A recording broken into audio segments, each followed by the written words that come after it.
All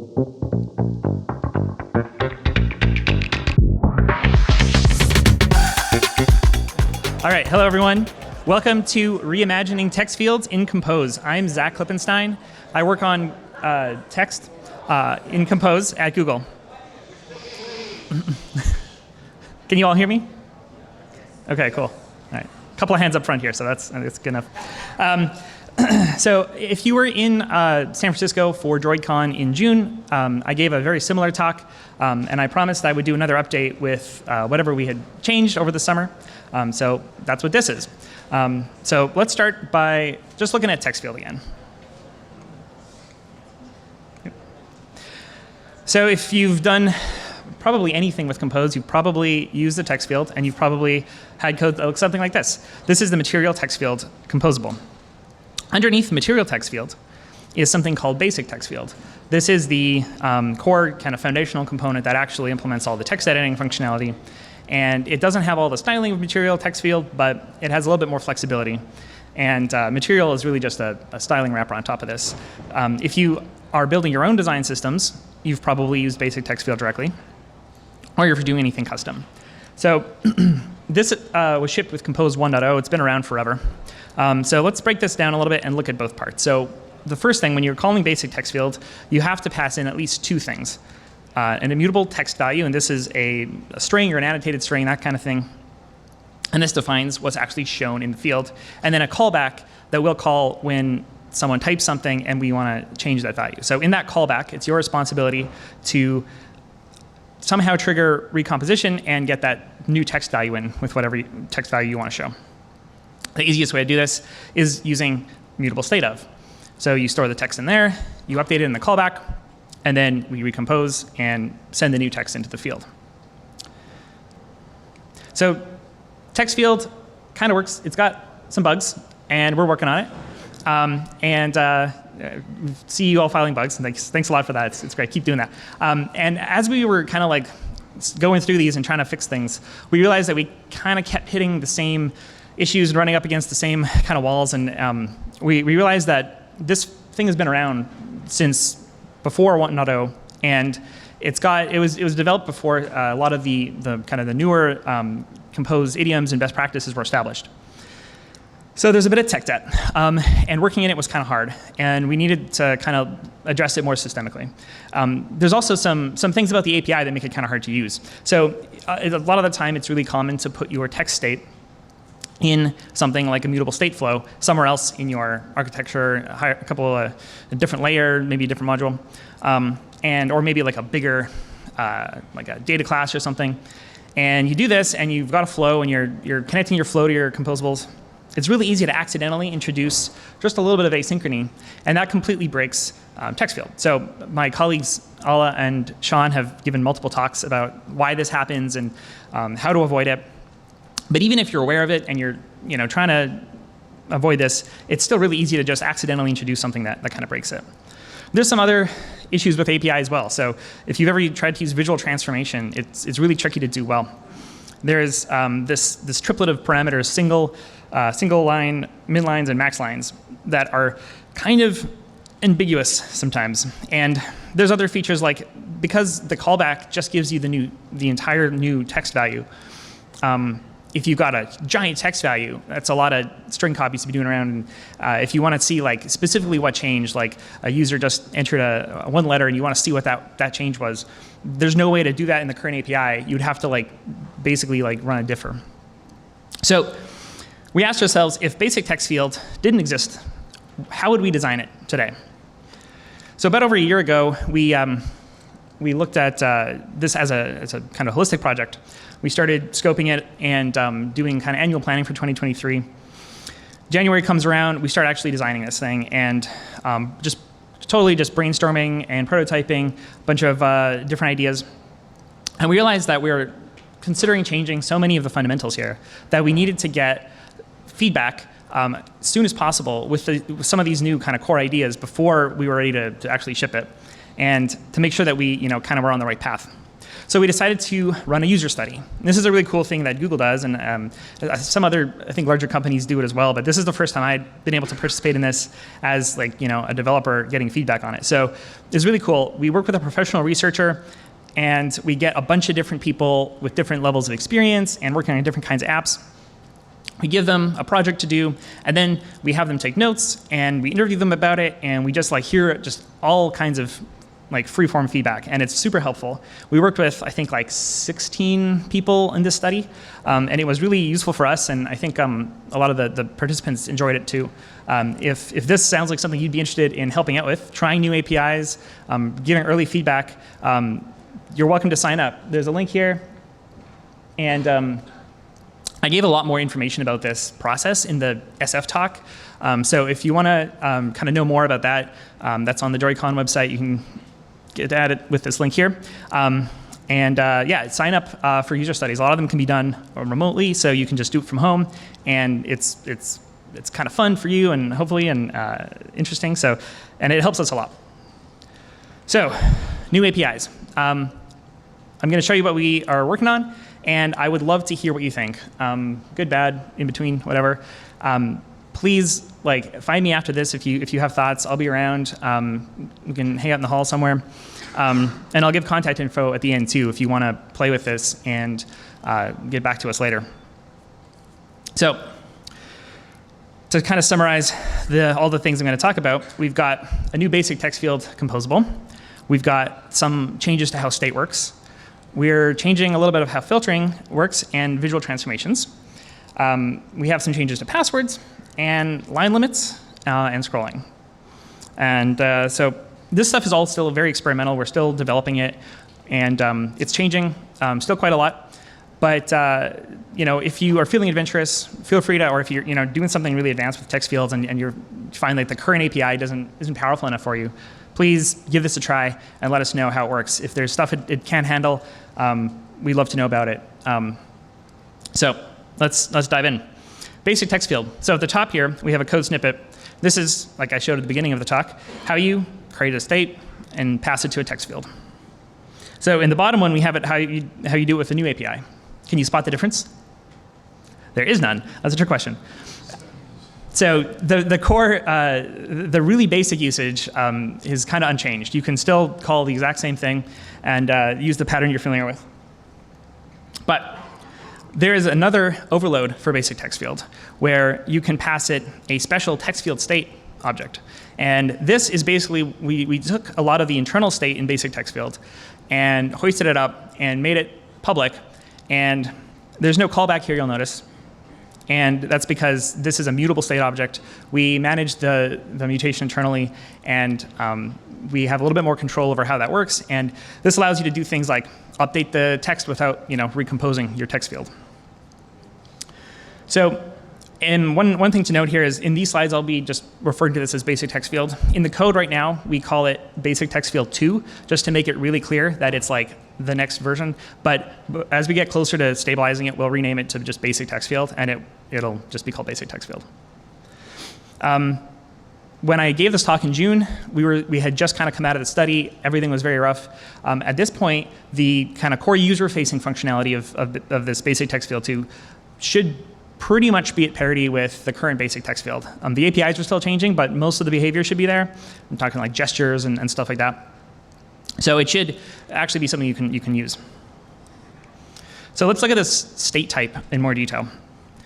That remember text field state call is under the hood. It's just a remember call with a special saver being passed in. This is a common kind of pattern that you'll see with scrolling and I think it's snack bar, bottom sheet, all that kind of stuff. And this just makes sure that we can save the state value because it's a bit complicated internally. But you can also so it's not a mutable state of string anymore, but you can still read the text out of it. There's a text property, and it just gives you a tar sequence. And if you read it in composition, it's backed by snapshot state. So when the text changes, in this case the text message thing will update. You can also hoist it just like you can with mutable state. If you want to put the state in your view model somewhere, the way that you do that right now is you just create a mutable state of, and there's a text field state constructor that you can call, pass it a default text value, and works in much the same way. What if you want to observe changes to the text field contents from your view model and not in composition? Well, right now, if you're using mutable state of, you can do that with snapshot flow. Converts the changes into a flow, and then you've got all the nice call and flow APIs. With the new API, we give you that as a helper method. So you call text as flow, and you get a flow with all of the updated text contents. Or if you don't want to use flow, you can just call for each text value. And this is basically kind of sugar for those 2 lines above, where we call basically collect latest for you. And but this is a really concise way to just like see every update that happens. So to look at this a little bit closer, let's look at an example. It's pretty common for search fields to not search on every key press, but wait for a little bit of a timeout. So we can implement debouncing in 2 ways here. If we want to use text as flow, you can use the flow debounce operator. And if you want to just use for each text value, you can just call a regular delay. And the way this works is for each text value will suspend indefinitely until it's canceled, and just call that lambda every time the text changes. And that's a suspend function as well. So if you suspend in it and a new text value comes in, it behaves like collect latest. So we'll cancel that delay and immediately call it with the new value. So this is really just collect latest under the hood. Okay, so we've seen how to kind of read the value and watch changes. How do we actually change the text field value? In the old world, or the current world, if you're using a mutable state of, you just assign it to a new string.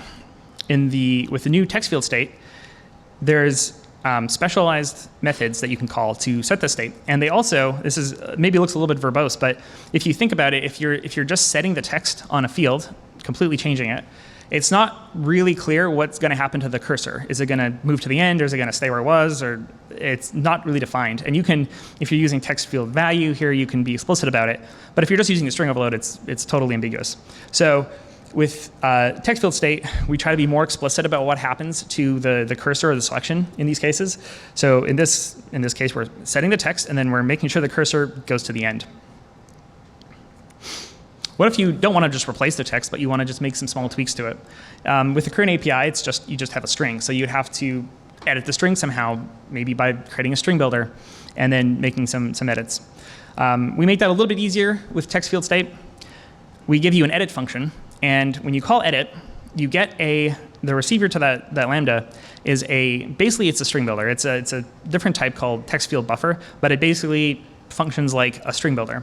And it is initialized with the contents of the text field.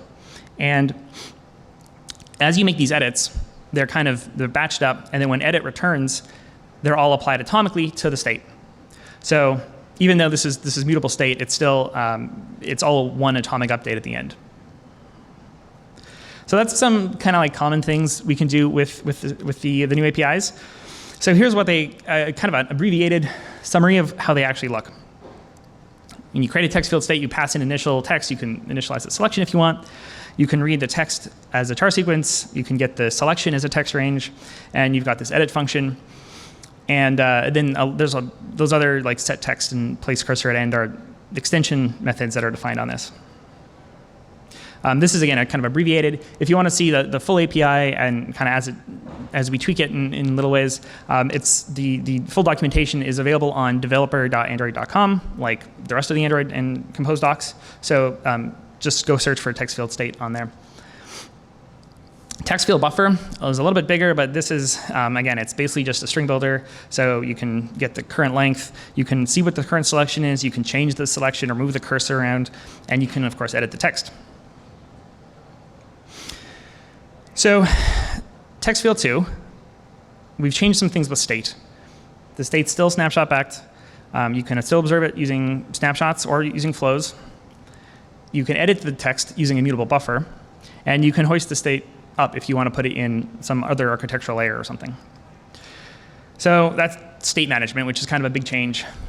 But we also changed some other parts of the API. So let's talk about filtering. With the current API, you have a callback that you have to update your state in. But because it's a callback, you can do other things in there. You can update your state with a different version of the text, or you can decide to not update it at all. In this case, we only accept digits, and if you type something that's not a digit, we just don't update the state. And so that's really basic filter, but it works. But with text field state, we don't have that callback anymore. We're just passing in the state object. So we've introduced an explicit API for doing this, and we call it input transformation.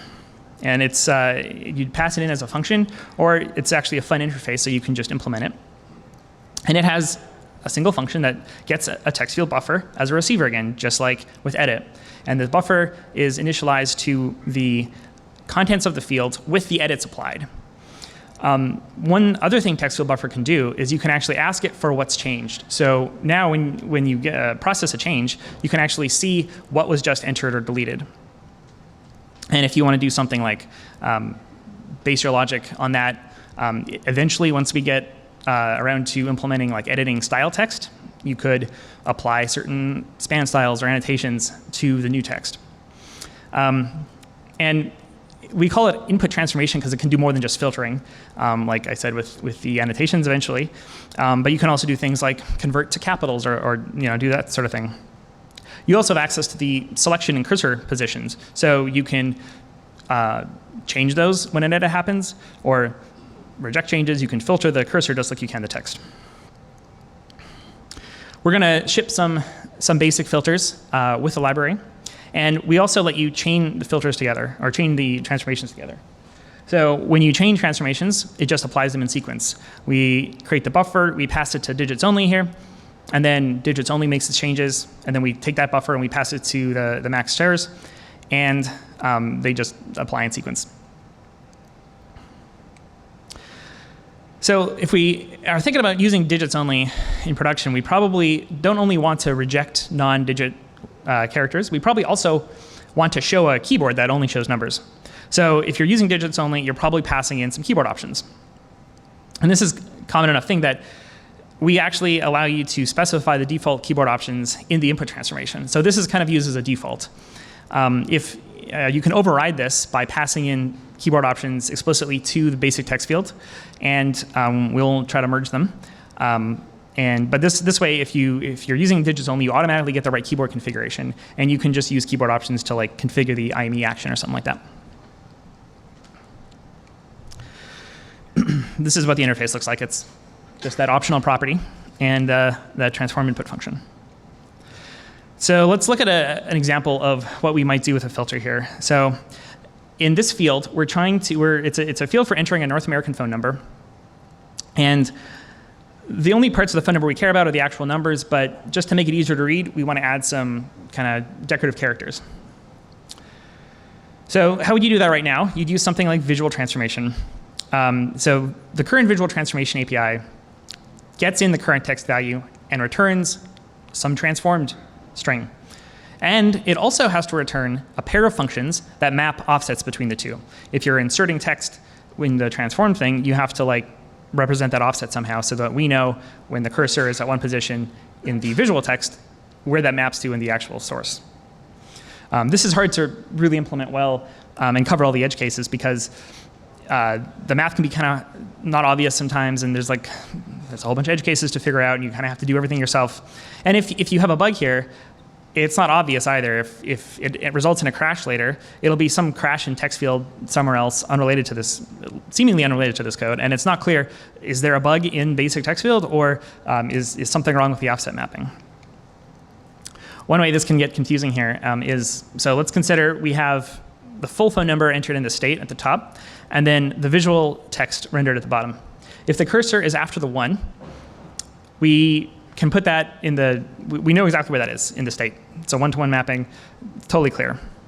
It's going to be, the offset's going to be 1 greater in the visual text, but it's simple enough to do that. But what if the cursor is after the 3, or before the 4, or in between that closing parenthesis and the space? Those positions don't exist in the source state, so you have to map them all to the same one, and we don't have any way to tell when we read that cursor offset is 3. We don't know which one of those 3 possible places it should be. So we have to track some additional state to make that work. So when we did the user study back in spring, we were like, we're not sure what this API should look like. Maybe we can just give you the input transformation API, and maybe that's good enough. It means that you'd have to store the kind of decorative characters in the state itself, but maybe that's okay. And it turns out it definitely was not. It was super hard to do this well. Everyone kind of struggled with it in the study, and even when I was kind of doing a dry run, it took me like 15 minutes just to get like the basic stuff working. And there's a bunch of edge cases missing, and I was like, I'll just come back to this later. And it's basically what everyone in the study did too. So clearly, this was not a great solution. So we've added this input transformation thing. What if we had an output transformation as well? Something that would be easy to use for these common use cases, but does all the hard stuff for you so you can just focus on what you actually care about. So this is what we're building right now. We have something called output transformation, and it's kind of symmetric with input transformation. It's a function that gets a text field buffer as a receiver, and you can just make edits to the text. In this case, this is how we implement that phone number field. You just check how long the text is and insert your characters where you want them to be. We take care of looking at what you do in this function, calculating the offset mappings for you, and then handling things like cursor movement and resolving that ambiguity that we just looked at, and also handling edits and making sure that the edits are mapped back and forth correctly. Output transformations work really well with input transformations. So in this text field, in this phone number text field, we probably also want to restrict input to only digits and maximum of 10 numbers. So we can just pass them both in. And I'm not showing this here, but output transformations can also be chained just like input transformations can with the same kind of logic. You just apply them in sequence. It looks like this, very much like input transformation. There's just a function that gets a text field buffer receiver. So I was hoping, we're currently working on this still. I was hoping to have this landed and kind of released by today, but I ran out of time. So we're still working on it. Stay tuned. Watch the docs. But it's coming hopefully sooner rather than later. And I'd love to especially know what your feedback is on this, because this is something where we think it's good enough to handle most use cases and in a way that's easy to use, but we might have missed something. If you are trying to do something with text field and you don't think this can handle it, come talk to me, find us online, let me know. So another common use for visual transformations is passwords. In the current API, if you want to make a password field, you just call basic text field, just like you normally would, and then you pass in a special visual transformation. And this is a type that, it's part of the library, we give it to you, and it looks like it's just another visual transformation that does some character mapping or masking, so that, instead of showing the letters, we show dots. But under the hood, there's actually a whole bunch of other stuff going on. So we're setting semantics, especially in this case. We're probably configuring the default keyboard. We're maybe disabling cut and copy, and maybe doing some other stuff as well. There's we don't support autofill super well yet, but that's something that we would also need to handle in this case. So if you want to customize the visual transformation, you can write your own that kind of looks like it does the same thing, but because it's not that special type, we won't recognize it as a password field, and we won't do any of this for you. So it's you're kind of stuck. So there's so much special casing here. And there's other things too, it doesn't really make sense to have a multi-line password field. So having that line limits configuration there is kind of just redundant.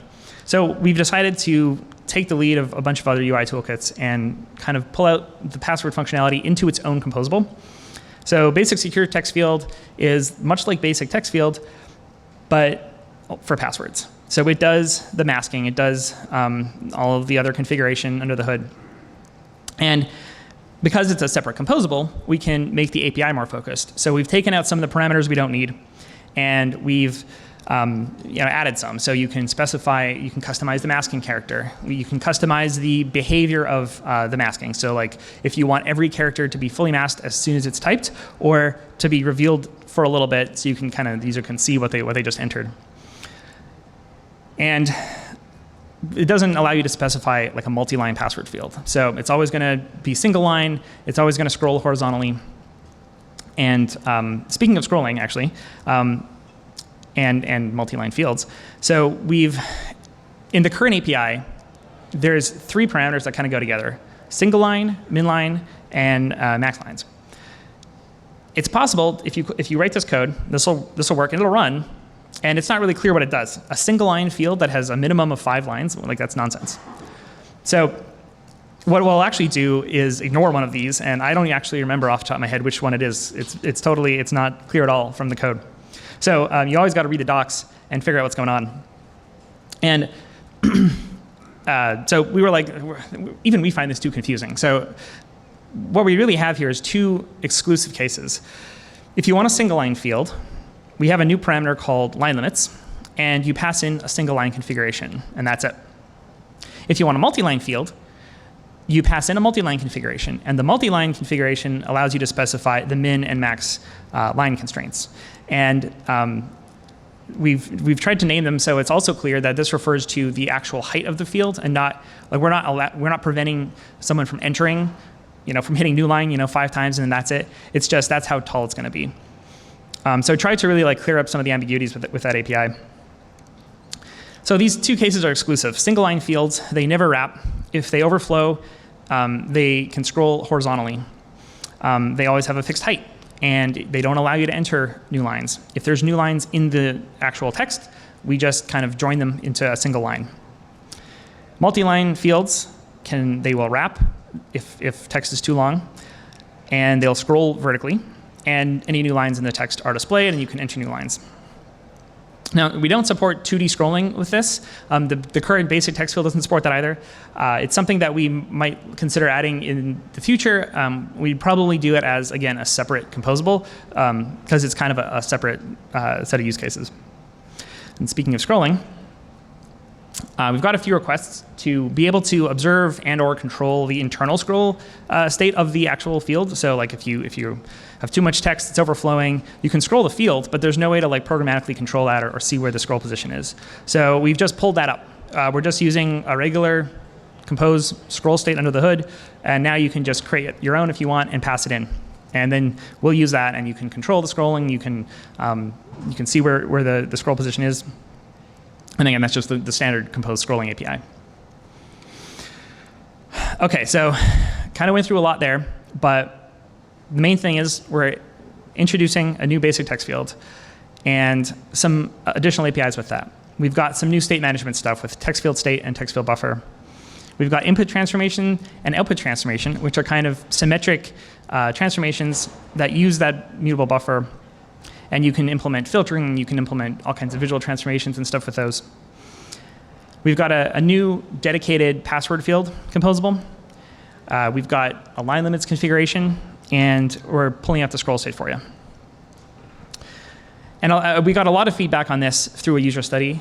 And we do user studies all the time. Different teams set them up. And they're super useful and I think really interesting. And if you like seeing new APIs, highly recommend going and signing up. And we might do more studies for text field, but there's studies for all kinds of stuff. And so if you're interested, just go visit that link. So a lot of these APIs, pretty much all the stuff is available in the 1.6 alphas. They've kind of been coming out all summer. It's available now in the alphas. Again, that output transformation thing is still a work in progress, but we're getting there. So if you want to play with this, please go try the alphas out and let us know what you think.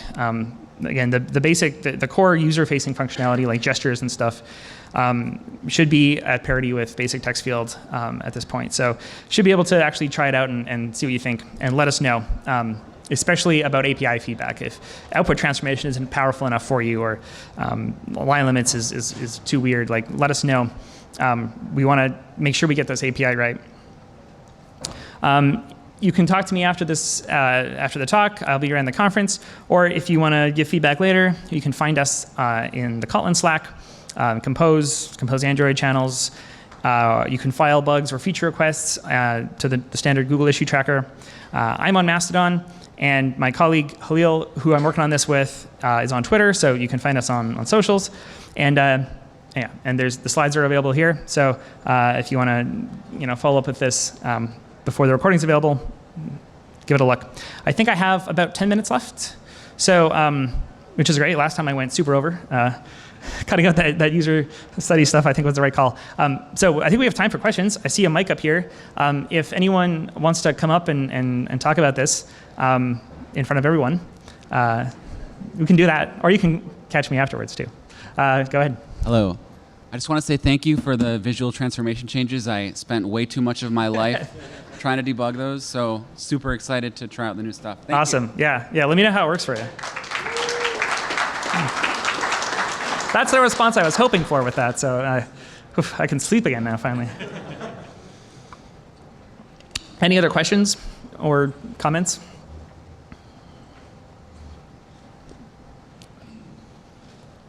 Awesome talk. Question, the work that you're doing here, does it work in multi-platform Compose as well? Yes. But it's not necessarily at the same, we haven't quite been testing it as much with like desktop, and I'm not sure what the current status of like iOS implementation of it is. But we're designing it with multi-platform in mind. One other thing that I cut from the talk, because I didn't think anyone would really care, but we did a bunch of refactoring to the underlying API, the low-level API for accessing IME APIs on multi-platform. So the multi-platform support should actually improve. It's easier for us now to handle like really specific platform APIs. So thanks for doing that. Thanks. Actually, speaking of that, has anyone ever like implemented input connection themselves? That's what I thought. Yeah. All right. Good. I hope you never will. Yeah. So we realized that we had kind of it's really tricky to work with that. The input connection API, which is how you actually talk to the soft keyboard on Android, is like super complicated. It's a giant interface, tons of like weird contracts and stuff that you have to know about. Got to interact in a specific way with your implementation of input connection and something called the input method manager, which you might have used to show and hide the keyboard. So there's like a whole bunch of interactions there. It's really complicated, and so we ended up like refactoring stuff. So now we can in the basic text field implementation talk directly to that API without having any sort of like KMP abstraction on top of it. And so as new platform versions come out and add new methods to that interface, we can just implement them directly, and we don't have to worry about coordinating changes between UI and foundation layers, which hopefully is something you've never had to deal with. But yeah, so we did a whole bunch of work with that, and basically we improving session management as well with soft keyboards and using coroutines and structured concurrency there. So it was I think we ended up with a really nice API, and hopefully no one will ever have to care or know about it. But if you ever do, if you have like some sort of custom text field that you've integrated for like, I don't know, code editing or some sort of like custom rich text editing, and that integrates with the Android APIs, you can now pull that into Compose and still keep those integrations, and you don't have to deal with like a whole new set of abstractions. So if you ever do that, it's there. But yeah, Ray. So you mentioned you're going to rename Basic Text 2 back to Basic Text as you roll it out. How backward compatible are you going to be able to keep the API? What's the rollout plan? Yeah, so good question. We were hoping to be able to like kind of use the new implementation with the old API in certain cases.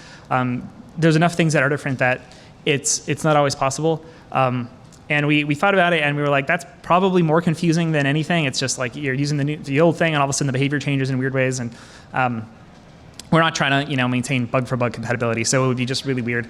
And so the old one it's stable, it's going to stick around, but once we kind of stabilize the new one and rename it, it will again, like the basic, you can still pass in a string and a callback if you want. So that usage is the same. The functionality is going to be, well, initially the same, and we're basically putting basic text field in maintenance mode and adding new features. We're focusing on the new one and fixing more bugs in the new one and stuff. So it shouldn't be hard. It shouldn't be too hard to migrate. Some parameters are changing, and I've been talking about basic text field the whole time, but we're also going to ship like material wrappers for this. So like everything I've said about basic text field will also be true for text field at some point, but we have to stabilize the basic one first. So if you want to play with it, it's going to be like a more bare bones text field than you're maybe used to working with, but that will eventually come as well. 5 minutes. Any other questions? Looks pretty quiet. Well, thanks for coming. I'll be around if you want to talk. Yeah.